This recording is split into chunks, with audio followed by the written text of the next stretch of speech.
Она сидела и смотрела, как ее дочь Эви репетирует свой танцевальный номер. Она не могла не почувствовать, что ее переполняет гордость, когда она наблюдала за своей дочерью. Воспользовавшись паузой, Эви подошла к матери и остановилась как вкопанная. Мать посмотрела на нее. Эви застыла на месте, ее лицо было бледным, глаза широко раскрыты. Она спросила ее, что случилось, но все, что смогла сделать Эви, это поднять руку и указать на окно. Когда ее мама оглянулась, она увидела маленькую девочку, выглядывающую из окна. Девушка из танцевального класса дочери Момсбот мгновенно узнает ее из прошлого и признается. 38-летняя Джина Кратц, родом из Саратога-Спрингс, штат Юта, считала, что самое трудное жизненное решение, которое она когда-либо принимала, осталось в прошлом.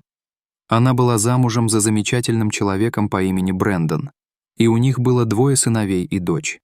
Однако, несмотря на то, что она вышла замуж за любовь всей своей жизни и абсолютно обожала своих детей, Джина знала, что она неполноценна, что это важная часть ее самой, а ее прошлое утрачено. И вот, внезапно, это предстало перед ней в образе Каллен.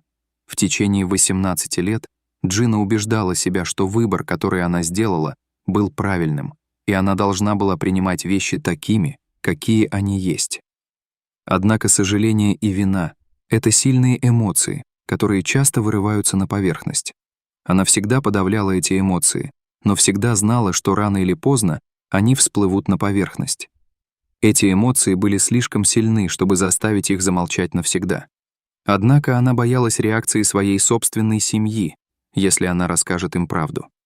Джина никогда не сможет забыть тот момент, который изменил ее жизнь и навсегда разрушил ее мир. У нее появились некоторые симптомы, поэтому она пошла в аптеку и взяла несколько анализов, прежде чем отправиться сдавать их домой. Двойные красные линии в моем тесте на беременность не выходили у меня из головы, как мигающие неоновые огни. Позитив, позитив, позитив. Эта пластиковая палочка стоимостью $6,99 прочла обо мне все.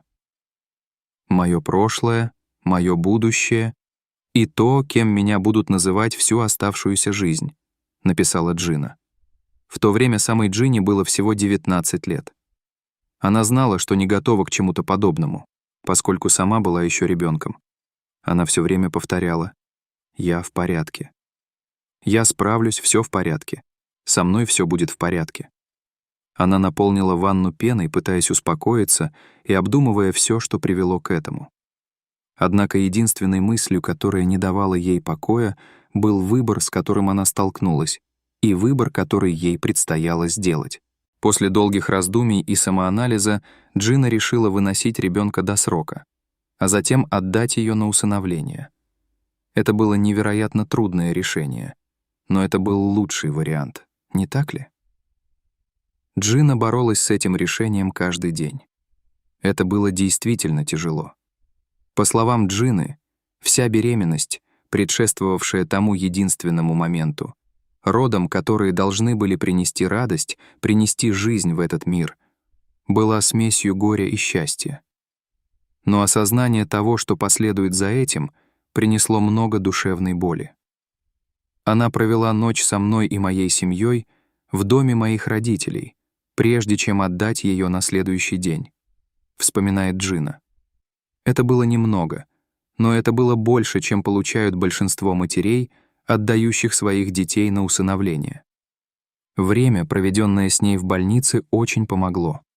Когда, наконец, пришло время расстаться с ней, Джина сделала это с тяжелым сердцем. Она написала стихотворение «Моя маленькая бабочка» для Колин, и оно стало символом жертвы, которую принесла Джина. Джина находила утешение в том, что Кейлин была усыновлена хорошей семьей. Они были очень любящими и дали Кейлин все, чего она заслуживала, все, чего Джина в то время не могла. Но лучше от этого не стало. Как только Джина переехала из родительского дома, она начала работать, но с трудом сводила концы с концами. Однако Джина никогда не забывала о Кейлин. Она двигалась дальше, усердно работая, пытаясь сосредоточиться на других вещах, но понятия не имела, что ждет ее впереди. Со временем она познакомилась с мужчиной по имени Брэндон. После бурного романа они вскоре поженились. Со временем у них родилось 3 собственных детей, 2 сына и дочь. Когда у нее родилась дочь Эви, Джина надеялась, что все изменится. Однако, несмотря на все надежды Джины, рождение дочери не заставило ее забыть о том, что произошло много лет назад. Однако Эви просто напомнила ей о том болезненном выборе, который она сделала много лет назад, и именно Эви узнала девочку на улице. Пока Джина наблюдала за Эви, которой сейчас 13 лет, на репетиции в танцевальном классе, кто-то наблюдал за ней из окна позади нее. Эви закончила и бросилась к своей матери, но резко остановилась, увидев, что девочка смотрит на нее через окно. Джина обернулась и не поверила своим глазам. Не веря своим глазам, Джина встретилась взглядом с дочерью, которую в последний раз видела 17 лет назад. Кэлен сразу узнала свою мать. Несомненно, судьба снова свела их вместе. Джина писала, что я сидела спиной к окну. Я повернулась, и между нами были только стена и 6 футов. Но захочет ли Кейтлин ее видеть?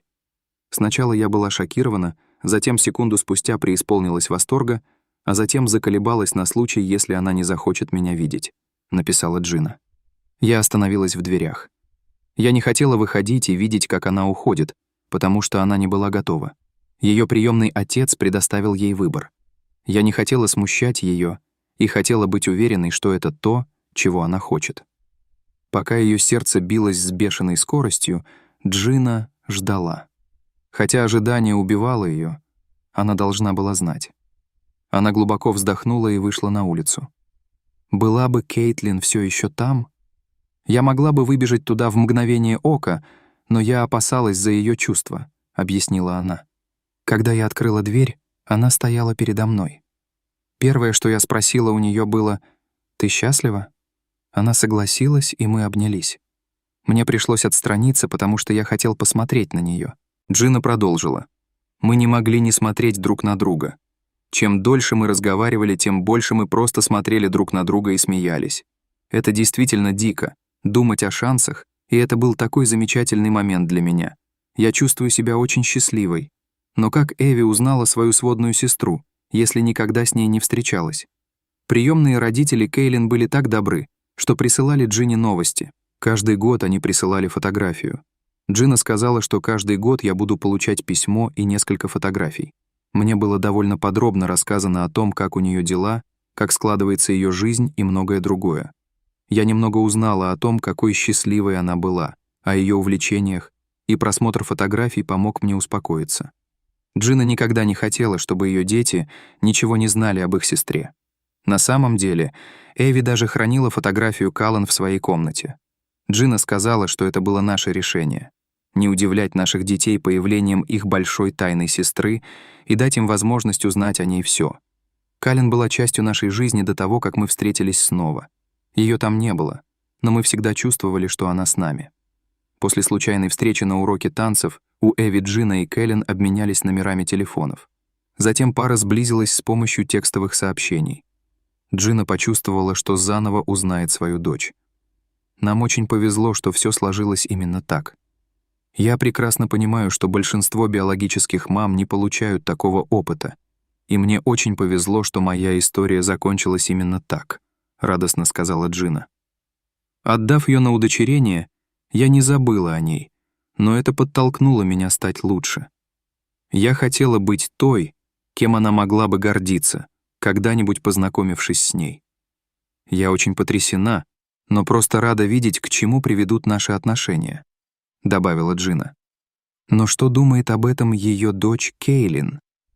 Кейлин, старшеклассница средней школы, сказала: «Когда я впервые познакомилась со всеми, войдя в дверь, я почувствовала, что меня окутывает такая любовь. Здесь были все те люди, которые любили меня на протяжении 18 лет, и я только что познакомилась с ними». Каллен выросла, зная об ангеле Джине. У нее была папка с письмами от Джины и ее семьи, и даже фотография ее биологической мамы в рамке. Она всегда мечтала встретиться с ней, но никогда не думала, что это произойдет вот так. Но что же привлекло Каллен к тому окну в танцевальном классе в тот роковой день? В юности Кален посещала уроки балета и осталась очарована балетом. Естественно, ее потянуло к окну, откуда она могла наблюдать за выступлением танцоров. Она вспоминает, что хотела, чтобы девушка, загораживающая ей обзор, отошла в сторону.